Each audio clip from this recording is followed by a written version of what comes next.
Good afternoon. My name is Daniel Gregg, and this is January 22nd, 2012. Happens to be my birthday today. We're going to continue to go through the scroll of biblical chronology and prophecy. Here's the scroll in a rack, and here's the book form of the scroll, which is available at World Wide Web TorahTimes.org. We're going to pick up one of our last segments. We talked about the suspended year principle, or what I call the stopwatch principle, where the Almighty keeps track of years in bits and pieces and segments until they all add up. They're not just one continuous era of years. That's the case with the 390 years for the sin of Israel and the 40 years for the sin of Judah. Now we're going to delve more specifically into the Babylonian exile and how to figure that out, and where the stopwatch principle or suspended year principle comes into play in that. Alright, we'll focus on the chronology here. We talked about the 7th year of Nebuchadnezzar being the year that he carried King Jehoiakim off into exile. Here's King Jehoiakim over here. We can line this up like this. 7th year. Okay. This is the middle deportation. And we're going to show that the middle deportation is when the 70-year Babylonian exile begins. Okay. To do that, we're going to go down to Ezekiel chapter 40 and verse 1. Focus right here. Ezekiel 41. In the 25th year of our captivity, in the beginning of the year, in the 10th day of the month, in the 14th year after the city was smitten, in the selfsame day, the hand of Yahweh was upon me, and brought me thither. Okay, this date was Yom Kippur, Friday, October 4, 574 BC. What we want to notice here is that Ezekiel calls this our captivity. Ezekiel was from the tribe of Judah, and he's labeling this time period, this 25th year, as our captivity. So he's not just referring to himself, he's referring to the tribe of Judah collectively. And he also refers to our captivity in Ezekiel 33 verse 21. Okay, now to find out when the captivity began, okay, he says that it's in the 14th year after the city was smitten. Okay, this purple column here counts the 14 years backwards. Okay, counts backward to 587 BC. And this little fireball here shows the time when Jerusalem was burned. And if we look at this passage here in 2 Kings 25:8, and in the 5th month, on the 7th day of the month, which is the 19th year of King Nebuchadnezzar, king of Babylon, came Nebuzaradan, captain of the guard, a servant of the king of Babylon, unto Jerusalem. And he burnt the house of Yahweh, and the king's house, and all the houses of Jerusalem, and every man's great house he burnt with fire. Jeremiah 52:29, 39:2, 52:2-7, and 2 Kings 25:1-4, and verse 8. Okay, the 19th year of Nebuchadnezzar, as calculated in the book of Kings, was in 587 BC. Okay. There's a dispute over whether it's 586 or 587 BC. The solution to biblical chronology actually solves out to 587 BC when you do all the figures. However, for what I'm proving right now, it's not necessary for you to understand. It could be either year, and my proof will work out the same way. I'll prove the case with either year. All right. So 14 years after the city was smitten, since we know the date when the city was smitten, and we know the year of Nebuchadnezzar's reign, and this is locked down by archaeology and astronomy, then we also know when the 25th year of our captivity is, as Ezekiel terms it. So this gold column here is the years of captivity, our captivity, as Ezekiel calls it, for the exile of Judah. We could call this the Galut, okay, the dispersion, the exile. Now if we figure backwards 25 years,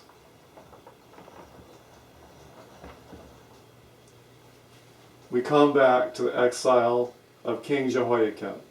Again, the middle deportation.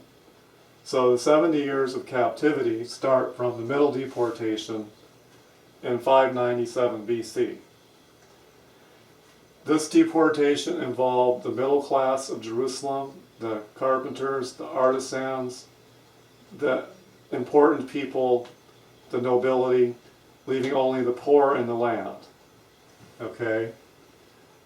The first deportation was more like a symbolical deportation occurring in the third year of the reign of Jehoiakim. Nebuchadnezzar besieged Jerusalem. But he didn't take the whole people captive. He only took certain nobles of the house of Judah. Daniel and his 3 friends he took captive. This is not the captivity. Okay? And this is the beginning of Nebuchadnezzar's reign, and also when he made the king of Judah into his vassal. So it's the beginning of the Babylonian hegemony, which is detailed by this black column. And we showed before that the king of Babylon ruled until the king of Persia took Babylon. He took the city intact in 539. Okay, and that was after only 66 and a half years. All right. You can come up here to my outline now. Okay. Starting with Ezekiel 41, noting it's the 25th year of our exile, 14th year after the city is destroyed, and that the city was destroyed in the 19th year of Nebuchadnezzar, then we can conclude that the city was destroyed in 587, and that the exile began in 597. Also in Ezekiel 33:1, he calls it our exile. Another linking point is that in the book of Kings, we are told of the 37th year of the exile of King Jehoiakim. He was released by Nebuchadnezzar's successor. So if we look at that in the chart here, 2 Kings 25:27, and it came to pass in the 37th year of the captivity of Jehoiakim king of Judah in the 12th month, on the 27th day of the month, that evil Merodach king of Babylon, in the year that he began to reign, did lift up the head of Jehoiakim king of Judah out of prison. Okay, and this king began to reign in 561 BC. Let's hold this up here.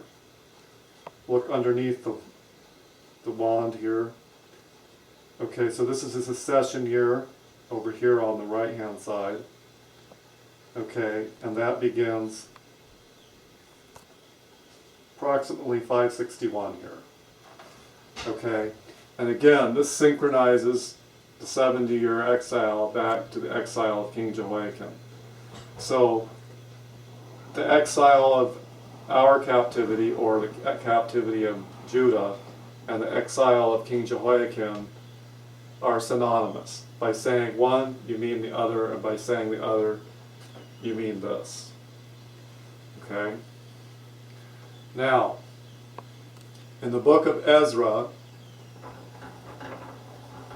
the beginning of Ezra, we're told that, let's see here, we'll get this right here, back up. Okay, Ezra 1:1. In the first year of King Cyrus of Persia, okay, ... Okay, so he issued the decree for the tribe of Judah to return from Babylon, from the exile in the first year. Okay? Now, this first year, go back here. This is Darius the Mede, also called Cyrus by the historians. Okay, over here on the right-hand side. He took over Babylon in 539. Okay? The scripture calls him Darius the Mede. Secular historians call him Cyrus. Okay? This period of time cannot be the end of the Babylonian rule, because only 66 years have passed at this point. Okay? It cannot be the end of the exile of Judah, because only 59 years have passed in that era. Okay? And there's two other 70-year periods which end in the second and the fourth year of Darius. Come down there really quickly here. Okay, this era from Zechariah 1:7, 70 years, from the 9th year of Zedekiah, ends in the second year of Darius, would be 519 BC. And then 70 years of fasting, to fast, okay, in the 5th and the 7th month, 70 years for fast. Okay, these started with the fall of Jerusalem, and they end in the 4th year of Darius. If we jump over here, you see that's the 4th year of Darius. On the right-hand side, 70th year ends in the 4th year, and then the other 70-year period, which I call the indignation, that ends in the 2nd year of Darius. The 2nd year is a little bit obscured underneath this line. Alright, so we're talking about the captivity of Judah. When Cyrus the Great, or Darius the Mede, biblical designation, conquered Babylon, that wasn't at the end of 70 years. Okay, so now in order to understand why this historical event does not falsify the scriptures, we need to understand the stopwatch principle, or the suspended year principle. 4 years are cut off the end of the era and put at the end of the age. Okay, so we see here at the end of 66 years. Okay, now let's go to the next point in our outline here. Many chronologers propose that the exile ended in 536 BC. Okay, in order to complete, or even 535. So if you look at these X'd out years, these are the years that aren't in the chronology. And they propose that the first year of Cyrus was either 536 or 535. The problem is that history does not give the first year of Cyrus as either of these years. It gives it as 539, 538. And 70 years for the Babylonian rule do not fit in here. The 4 years are actually cut off to the end of the age. And if you look in Revelation 19, you will see that Babylon is still in the future. Its destruction is still in the future.